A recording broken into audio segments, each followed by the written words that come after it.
Bienvenue pour cette nouvelle séquence de paroles de la vie éternelle que nous allons vivre maintenant avec la présence de Jésus-Christ dans nos vies.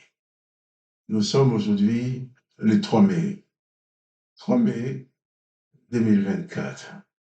Et je suis revenu te redire que ce jour-là aussi est un jour de grâce et de bénédiction que tu as à vivre avec la présence de Jésus-Christ dans ta vie.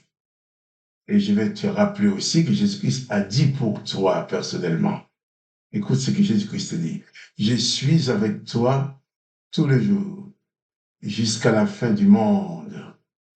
Quoi qu'il arrive, je suis avec toi tous les jours, jusqu'à la fin du monde. Et quand le monde ne sera plus, Jésus a dit que ton cœur ne doit pas être troublé, car il est allé te préparer une place dans la maison du Père, en sorte que quand ce monde ne sera plus, pour toi, eh bien, tu seras avec lui dans la maison du Père. Et c'est pour ça que Jésus dit à ceux qui croient en lui que ton cœur ne se trouble point et ne s'alarme point. Parce que lui, Jésus, prend soin de toi et il est capable de tout faire pour toi.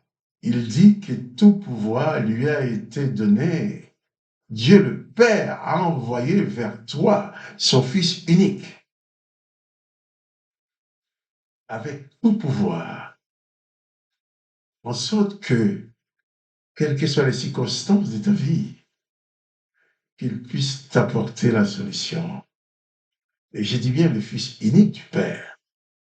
Hein? Le Fils unique, c'est que le Père n'a pas d'autre Fils.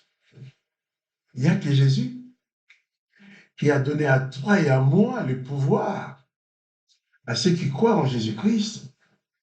À cela, il a donné le pouvoir de devenir enfant du Père, fils et fille du Père. Il ne s'agit pas des fils de l'Éternel, dans Genèse chapitre 6, l'Éternel a des fils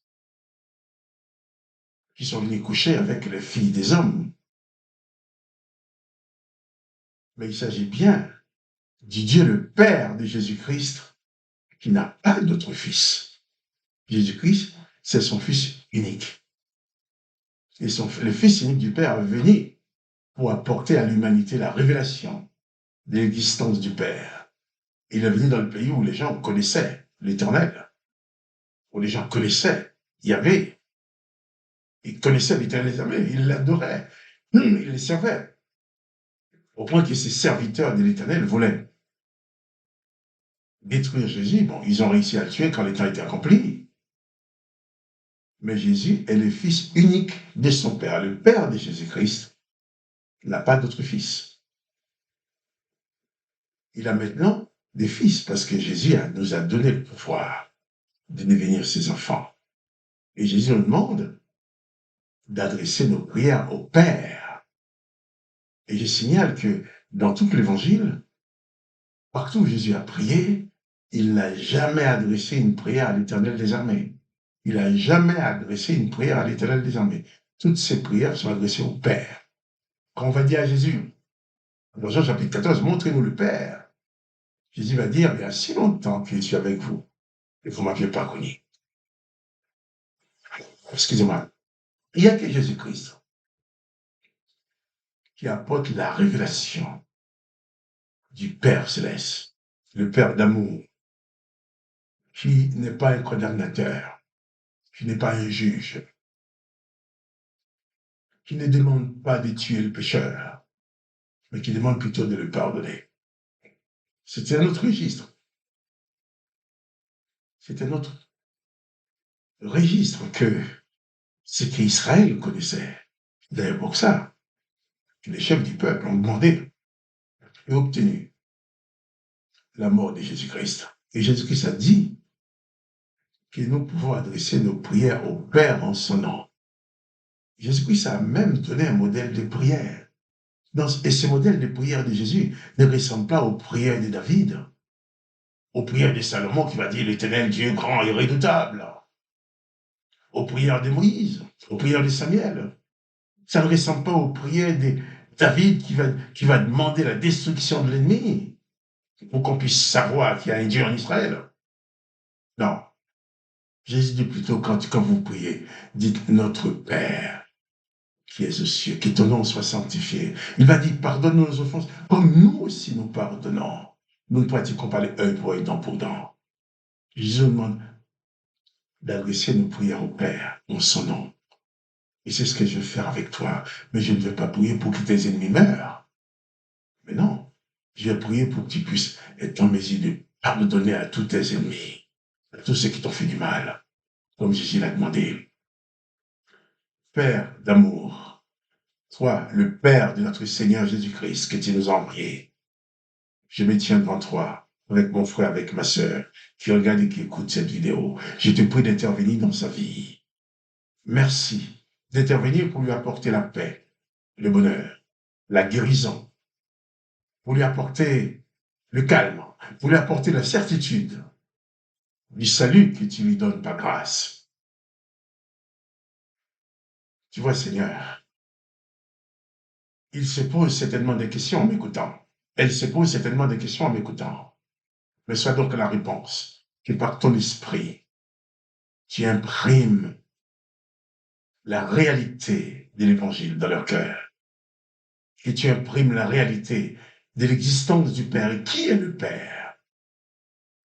Car le Père est à l'image de Jésus, mais pas à l'image de l'Éternel des armées. Imprime, Seigneur, cela dans les cœurs de mes frères et sœurs, pour qu'ils puissent sortir de ce brouillard, de ce mélange, dans lequel personne ne peut s'en sortir. Car il est impossible d'obéir en même temps à l'Éternel des armées et aux enseignements de Jésus-Christ. Je t'en supplie, aide chacun à prendre conscience de cela, afin de choisir la direction à prendre, de se diriger uniquement vers toi, que toutes leurs prières puissent ressembler aux prières de Jésus. Que Jésus soit le seul modèle de leur vie. Comme a dit Jésus-Christ, tout disciple accompli sera comme son maître. Donne à chacun, à chacune, d'être un disciple, une disciple accomplie de Jésus-Christ. Que la religion ne les entraîne pas dans le brouillard, mais que ta lumière puisse luire dans chacune des vies. Père, je te demande cela, Papa, dans le nom du Seigneur Jésus-Christ. Amen. Nous lisons des passages de l'Évangile très importants, là où Jésus va parler, nous faire comprendre que nous ne pouvons pas obéir aux œuvres des serviteurs de l'Éternel en même temps aux œuvres de Jésus. Car Dieu le Père ne demandera jamais de tuer le pécheur. Il demande de le pardonner. Et Jésus est dans le dialogue avec les serviteurs de l'Éternel. Je vais lire cela encore dans Jean chapitre 8, verset 42. Jésus leur dit à ces religieux, si Dieu est votre Père, si Dieu était votre Père, vous m'aimeriez, car c'est de Dieu que je suis sorti et que je viens. Je ne suis pas venu de moi-même, mais c'est lui qui m'a envoyé. Pourquoi ne comprenez-vous pas mon langage? Parce que vous ne pouvez pas écouter ma parole. Ils ne pouvaient pas comprendre le langage de Jésus-Christ. Ce n'est pas parce qu'ils étaient méchants, c'est pas parce que ces religieux étaient les plus mauvais des hommes, non. Ils étaient formatés par les ordonnances de l'Éternel pour ne pas écouter Jésus. Il y a même ces passages où il dit, si quelqu'un vient te parler d'un autre Dieu, qu'il soit ton père, ta mère, ton fils ou la femme qui couche dans ton sein, tu dois le dénoncer et le tuer. Parce que l'Éternel va dire au peuple aussi, tu n'auras pas d'autres dieux devant ma face. S'il les a mis en garde, c'est parce qu'il savait que le Père pouvait aussi se révéler aux hommes. Et Jésus leur dit cela. Si Dieu était votre Père, vous m'aimeriez. Car c'est de Dieu que je suis sorti et je viens et je ne suis pas venu de moi-même, mais c'est lui qui m'a envoyé. Dieu le Père a tant aimé le monde qu'il a envoyé Jésus-Christ, son Fils unique. Je dis bien Fils unique, parce que dans l'Ancien Testament, dans plusieurs passages, il est question des fils de l'Éternel, dans Genèse chapitre 6, et d'autres passages où il parle que les fils, l'Éternel a des fils, mais le Père de Jésus-Christ n'a que Jésus-Christ. Méditez cela. Ce sera pour toi le moyen, médite cela, ce sera pour toi le moyen de te sortir du brouillard. Car souvent, on voit des personnes qui prononcent le nom de Jésus, qui chantent le nom de Jésus, mais quand on voit leurs œuvres, les œuvres ne ressemblent pas du tout à Jésus-Christ. Pourquoi? Il évoque le nom de Jésus, il évoque aussi l'Esprit de l'Éternel. Car si l'Esprit de l'Éternel demeure en toi, tu feras forcément les œuvres de l'Éternel. Tu pratiqueras forcément la vengeance, même sans le vouloir, puisque tu es conduit par cet esprit-là. Tu haïras celui qui te fait du mal. Tu demanderas sa mort. Tu prononceras des malédictions. Souvent, il y a des gens qui se disent chrétiens et qui adressent des prières de malédiction contre les autres. Ils vont même dire aux gens, si quelqu'un te fait du mal, tu vas lire tel psaume de malédiction. Mais ça, Jésus-Christ l'a jamais dit, hein. David a prononcé ces sommes de malédiction contre les autres. Salomon l'a fait, les autres l'ont fait. Mais Jésus-Christ dit que tu dois pardonner comme Dieu le Père t'a pardonné. Amen. Et ça, c'est important. Jésus-Christ leur dit bien, vous ne pouvez pas supporter mes paroles. Vous ne pouvez pas supporter, vous ne pouvez pas comprendre mon langage. Parce que vous êtes formaté, vous êtes programmé pour exercer la vengeance, pour pratiquer la vengeance, pour haïr l'autre, pour aimer ceux qui t'aiment et haïr les autres au point de les tuer. Et Jésus vient avec un autre message qui vient de son Père. Nous chantons toujours, nous disons toujours que Dieu ne change pas. Nous chantons toujours l'Éternel ne change pas. Non, l'Éternel ne change pas, il n'a pas changé. Il est toujours le même. Mais Jésus-Christ vient au nom de son Père, qui ne change pas non plus. Jésus-Christ nous demande d'être disciple de son Père. Si l'Éternel avait donné aux hommes le moyen d'être sauvés, Jésus-Christ ne serait pas venu. Mais c'est parce que la décision de l'Éternel, c'était empêchant-les de vivre éternellement. C'était d'exterminer l'homme qu'il avait créé. Mais la décision du Père, voyant la misère de ces hommes, c'était d'envoyer Jésus-Christ.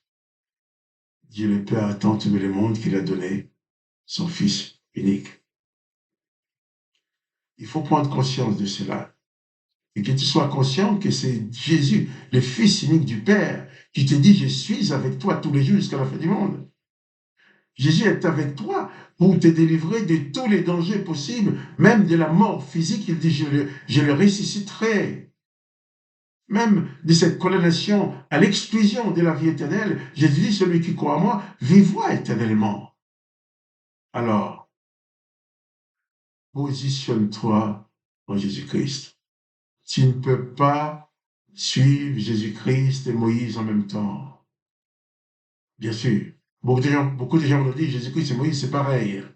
Mais c'est du mensonge. Juste pour te maintenir dans l'imperfection. Mais Jésus-Christ dit aussi, soyez donc parfaits, comme votre Père céleste est parfait. Alors, je te dis pour cette journée, sois parfait, sois parfaite.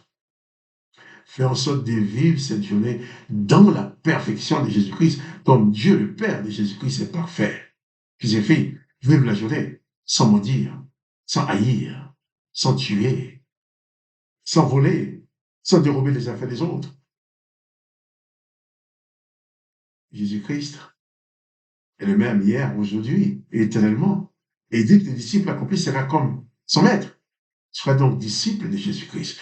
Que cette journée soit pour toi une journée de perfection, une journée de paix. Et pour cela, pas de panique. Réalise pleinement la réalité de la présence de Jésus-Christ dans ta vie, confie-toi en lui et tu seras capable de pratiquer ses œuvres. Que le nom de Dieu le Père soit glorifié, que le nom de Jésus-Christ soit glorifié et que toi tu sois béni et que tu sois rendu capable de reproduire uniquement les œuvres de Jésus-Christ. C'est ma prière pour toi. Et je te dis aussi, si tu aimes cette vidéo, propose-la à tes connaissances.